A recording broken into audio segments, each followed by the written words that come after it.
Hey guys, it's Landon from RH. This is the third video I'm doing that teaches you a little bit about Google NotebookLM. In the second video, the last video, I showed you how you could just generate some meeting notes from an audio recording of a meeting. Do something a little bit different in this video. I frequently record 8 to 15 minute training videos for my team. We super leverage video as a training tool here. And what I want to do is show my team how they can use my videos to generate, their own kind of workflow notes, process notes, study notes that will help them, improve their skills. We got a big push on upskilling right now. I think the ability to do this with our video training is going to super increase the value of that video training, which is great because we have a large library of videos. And it's not just my folks, my employees, our employees can do this not just with my videos, but with other people's videos, which I think is fantastic. All right, so I've got a new notebook started, and I'm going to add some sources. We're not going to upload any sources this time, though. We're going to add some YouTube. We're going to add 4 of my YouTube videos and then a website. So let me show you that. So we're going to add some videos I did. So I did 4 videos that show you how to set up a monument preservation GIS. So we're going to add those in as our sources here with the YouTube button. And for some reason it does not like these. It's because it doesn't have the transcript yet.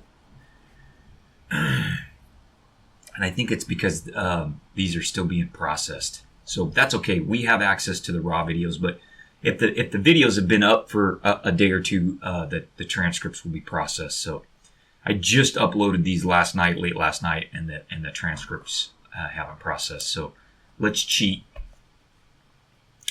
So let me pause the video here, and I'm gonna upload those videos. But you can essentially just do the same thing with the YouTube video link. All right, guys, I've got this notebook now. It's processed the transcript for these videos, and you can see it's got the check marks here, and it's given us a little title and a nice little summary here. So I'm gonna just rename this. I'm gonna say Monument Preservation Job GIS Setup using QGIS. Now there's one other thing I'm going to add here.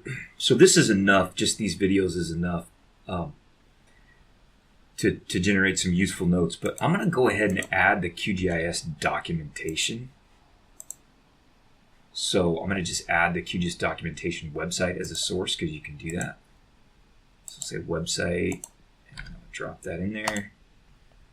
I've never done anything like this before, so I don't know how this is going to work, but it'll be interesting to see. So the main thing I wanted to try here is to see if I could get kind of a step-by-step written workflow to go with the videos for my folks.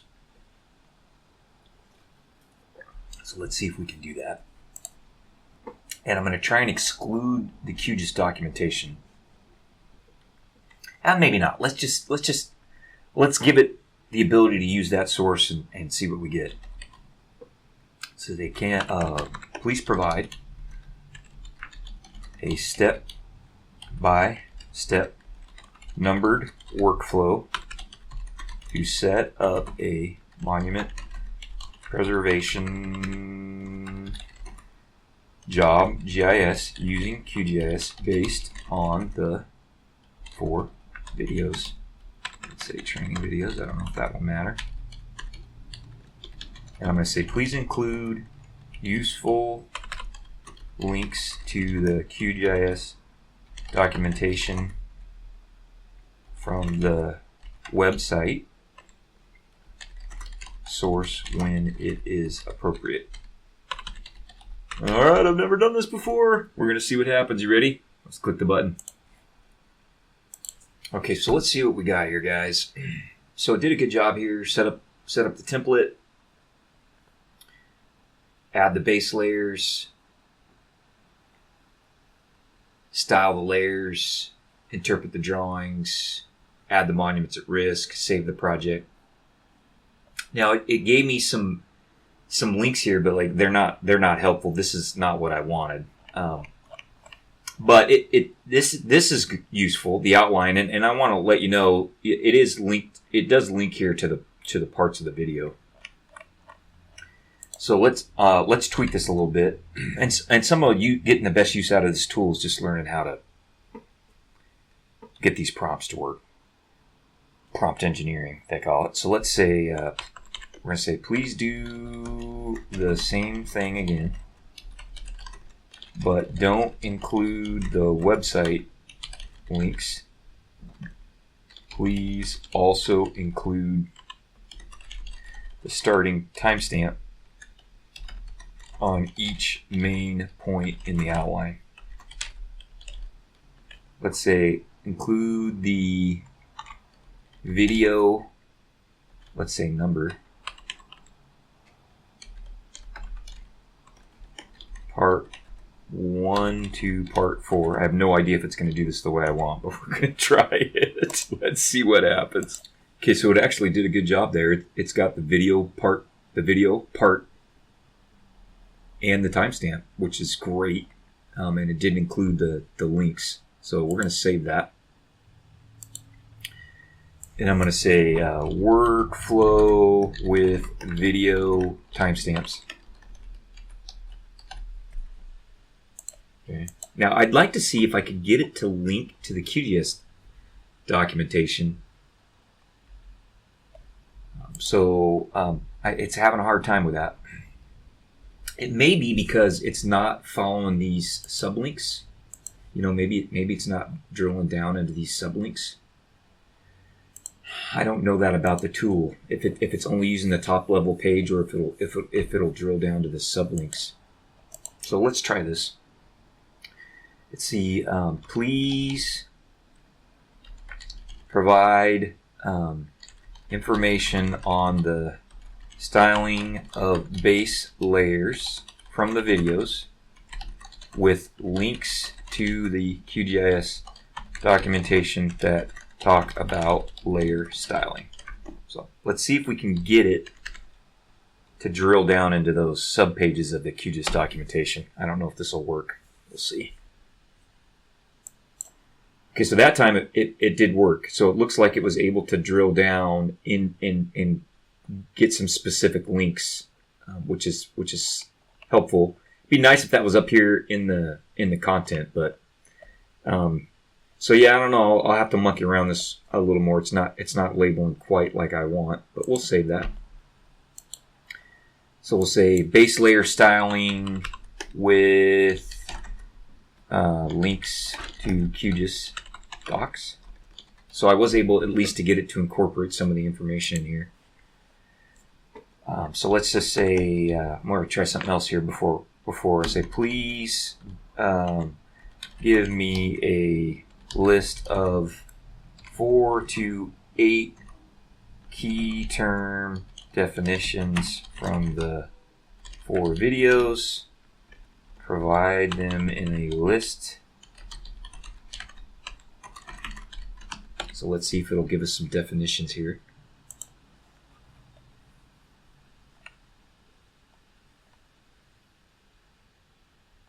So it did, and some of these definitions, like I don't know that I defined any. Some of these terms I defined, like construction footprint and monument and risk, but these other terms I did not define. So that's great. It was awesome. So we're going to say definition of key terms. That's perfect.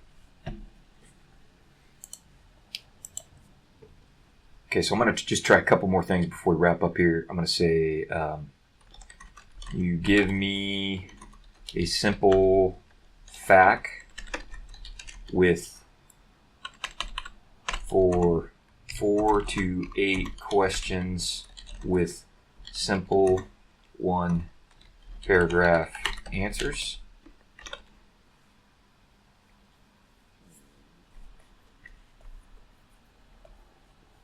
So we'll get a little FAQ here.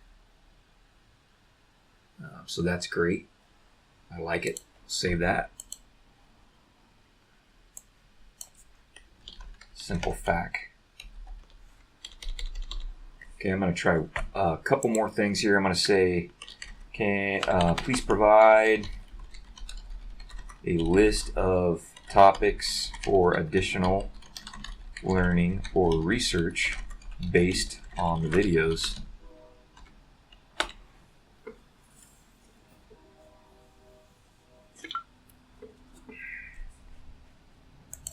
Okay, so we got a list here, and I don't know that I 100% agree on all of that, but a lot of that's pretty good.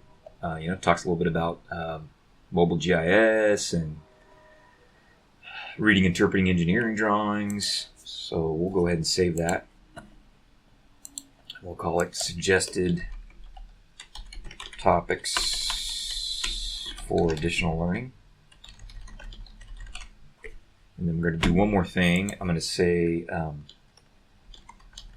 provide a snarky 2-paragraph overview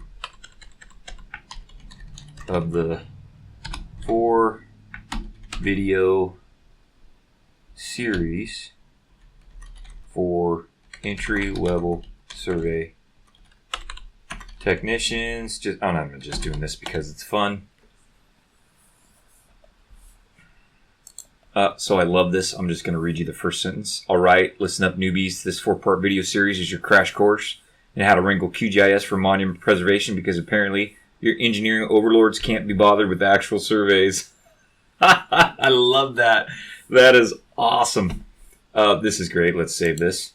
So we're going to say 2-paragraph,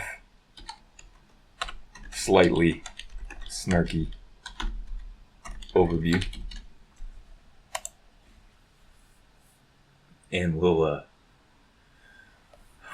I think that's about as much fun as I can have in one video. So thanks for watching. I hope you guys can see what a powerful tool this is.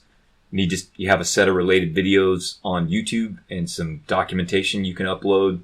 You can do a lot here to help yourself learn, right? Super tool. I'm going to use this. I already know I'm going to use this myself. So super cool. Big thank you to my partner Brian for turning me on to this tool. It's super powerful, going to change my life. No joke. So hopefully my folks will benefit from this and be able to use it as they study and upskill.